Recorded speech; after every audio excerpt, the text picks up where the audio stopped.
After the Enclave's destruction, the refugees of Arroyo and Vault 13 resettled, building a new community with the aid of the Garden of Eden creation kit. Finding themselves hundreds of miles from their vault, the members of Vault 13 chose to join the villagers in establishing a new community, and their technical expertise, combined with the villagers' survival skills, allowed the new settlement to grow and prosper. 2 generations of the same bloodline were reunited, and their savior, the Chosen One, became Elder, presiding over the village in the years to come.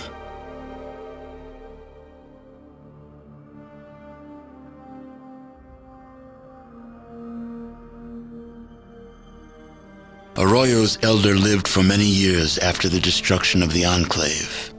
She was pleased that the ancient separation between Vault 13 and the Vault Dweller had been reconciled, and many were the times she told you that she wished the Vault Dweller were alive to have seen the reconciliation take place. The Elder passed away in her sleep, certain that the safety of your new village had been secured and was now flourishing.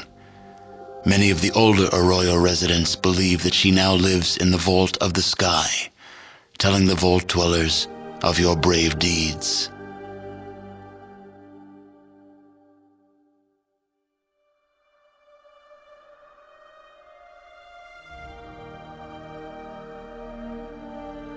Relations between the Slags and the residents of Modoc flourished. Between the two peoples, Modoc prospered and became a major farming community, supplying all the outlying regions with food.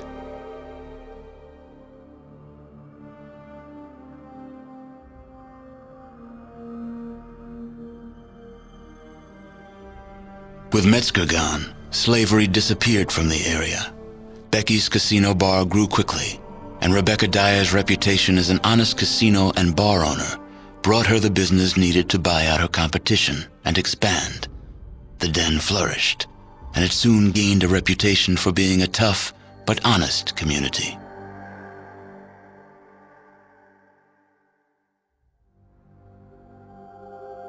In the years to come, Vault City suffered greatly from raider attacks. Eventually, the situation grew so desperate, the citizens were forced to request aid from NCR. Within a month, a large detachment of the NCR's military was stationed in Vault City. The military presence quickly became an occupation force, and Vault City became the first of NCR's border territories. In the years following the destruction of the Enclave, Vault City continued to stagnate, choking on its own isolationism. Its Vault 8 generator, which was never intended to support such a large population, prevented Vault City's necessary expansion.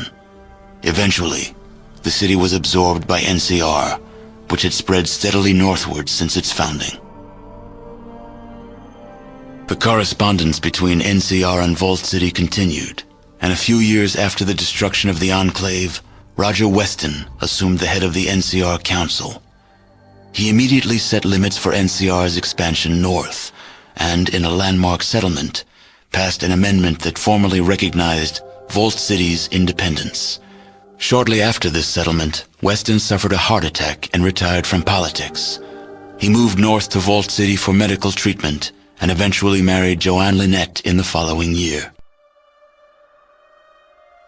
Not long after the destruction of the Enclave, the Bishop family of New Reno was blessed with a child. This child seemed to have little in common with the Bishops, preferring instead to spend his days exploring the wastes. When he turned 13, he seized control of the Bishop family and led them to victory over the remaining New Reno families. He died quietly in his sleep at the age of 73, never having known his real father. The Bishop family of New Reno rose to prominence over the next few years, forming a strong political alliance with the new California Republic and Vault City. Many mysterious deaths and closed-door proceedings surrounded the formation of the alliance, but in the end, New Reno became part of the civilized world. The other families were soon absorbed, and New Reno became a prime tourist location for the new republic. In the decades after the alliance, several bishops rose to political power, and were instrumental in the passage of several amendments protecting gambling rights and prostitution.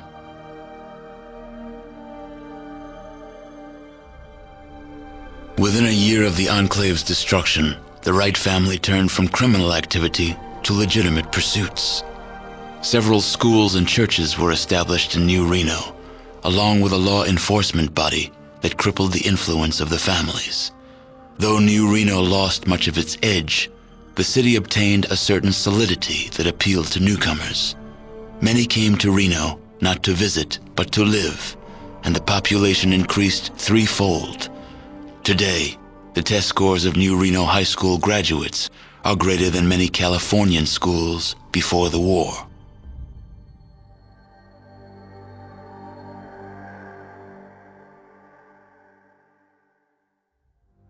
Though the Wright family never completely recovered from Richard's death, the knowledge that their killer had been brought to justice eased their troubled sleep.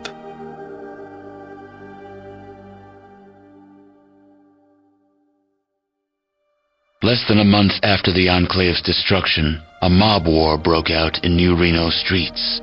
The Wrights, armed with an arsenal of weaponry that dated back to the pre-war years, leveled the casinos of the other families with rocket launchers. The mob war was clocked as lasting a little over 43 minutes, and when the smoke cleared, half of New Reno had been demolished. To this day, it is commonly taught that the Wright family were the founders of New Reno.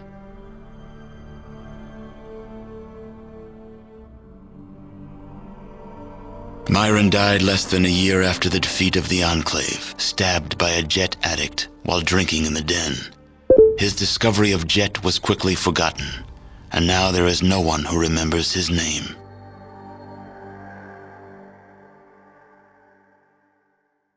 Repairing Gecko's power plant prevented any further radioactivity from leaking into Vault City's groundwater. Though this eased tensions between the two communities, they still maintain an uneasy truce. You still hear mention of Harold from time to time. Apparently, the tree growing from his head has gotten larger, and if rumors are to be believed, fruit is growing from it. The seeds are said to be remarkably tough, and several of them have taken root even in the most barren stretches of the wasteland.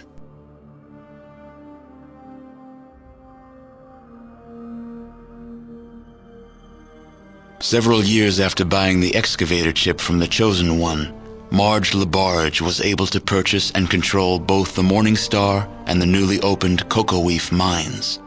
Marge was an easy choice for mayor, and using her new political power, she made Redding join the growing New California Republic in return for a seat in the NCR's Hall of Congress.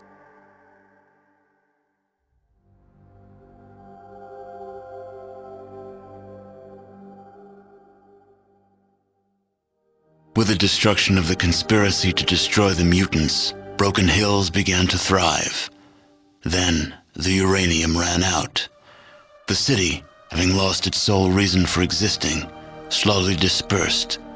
The residents carried their riches with them, leaving the place a windswept, desolate ghost town.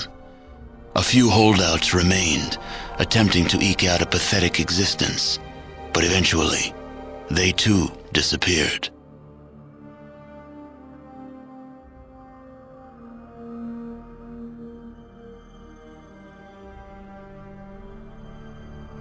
Inspired by your example, Marcus eventually traveled across the Great Mountains to the east, searching for other refugees from the Master's army.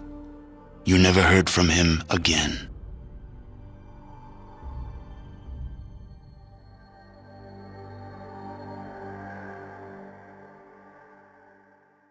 Your help with Vault 15 launched the New California Republic's push to civilize its neighbors. Though there were many more obstacles to overcome, the NCR now had a foothold into the northern wastes.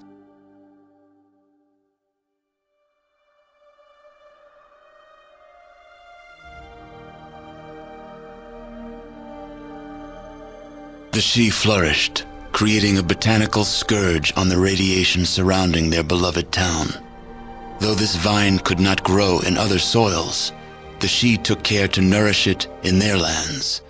They continued to grow in strength and prominence, forming the basis of a new empire.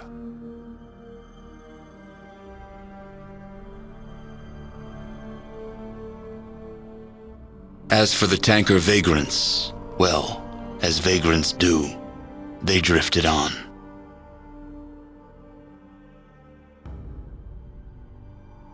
With the support of the new California Republic, the Vault 15 squatters soon became self-sufficient and productive members of society. By eliminating the Deathclaws of Vault 13, you banished yet another species of the realms of extinction, proving once again that genocide is a viable solution to any problem. The scientists, unable to figure out how to create an airtight seal on their ship, went ahead and launched it anyway, believing that the Starfather would protect them once they left Earth's atmosphere. They perished in orbit.